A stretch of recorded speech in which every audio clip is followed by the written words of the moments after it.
నమస్తే, welcome to 99 TV. నేను నవీన్. బులెటిన్ల ముందుగా హెడ్లైన్ చూద్దాం. వ్యవస్థలో మార్పు కోసం కృషి చేయాలి, జన సైనికులకు పవన్ దిశానిర్దేశం.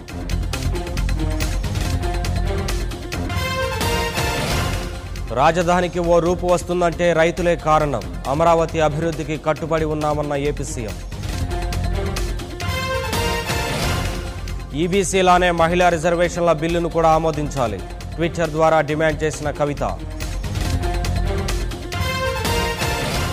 సిబిఐ చీఫ్ అలోక్ వర్మ తొలగింపు, సిబిసి రిపోర్టులో ఆరోపణల వైపు మొగ్గు చూపిన హైపవర్ కమిటీ.